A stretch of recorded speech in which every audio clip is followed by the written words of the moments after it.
Good morning, everyone.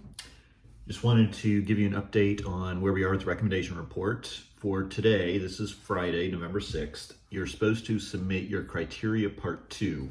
Now, to be clear here, by part 2, what that means is whatever your subsequent criteria are. So I asked for 1 with criteria part 1, and now if you have 2 criteria, you do the second one. If you have 3 criteria, then you want to submit the second and third. Now, these are drafts.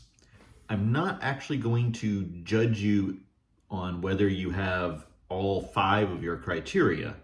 Not that you need 5. And in fact, you probably should not have 5 because you're not going to have time to explain 5 in the required 10 pages. But for this assignment, you want to get as much as you can. I am going to be grading them. So what I want you to do is submit whenever you submit an assignment that's part of this drafting process, make sure you submit all of the previous revisions. So make sure you submit the purpose, problem, or background and scope sections, and then the criteria. For criteria part 2, submit the purpose, problem, background, and scope, and criteria 1, and the criteria part 2. So submit those, and those are due today by noon. But if you can't submit those until Monday at noon, that's fine. I know it's been a stressful week. I haven't finished grading them. Go ahead and submit the criteria part 2 for Monday. Okay?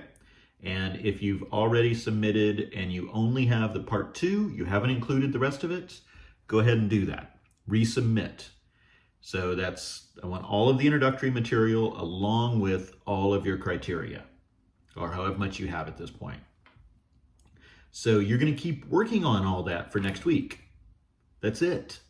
You want to have a complete draft of your report finished, ready for peer review a week from today. So that's next Friday.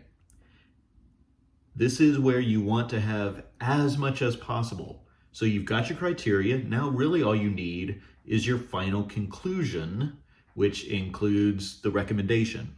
And the conclusion is a little weird. I'll talk more about that in a video next week. It has several parts, a summary, and I'll talk more about that next week. So don't worry about that right now.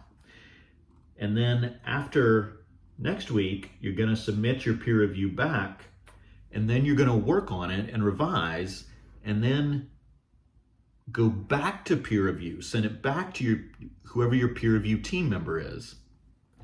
Now, remember, if your peer review team member does not submit their draft to the discussion board by the required time, noon, next Friday, submit to the other discussion board and ask for a new team member. Okay? You're no longer required. If your team member does not get theirs in, you cannot peer review it. You need a different person to peer review. So find a new partner, and you can do that on the discussion board. Okay? So that's it. It's recommendation reports from here on out, and then make it into your final recommendation report presentation. Good luck.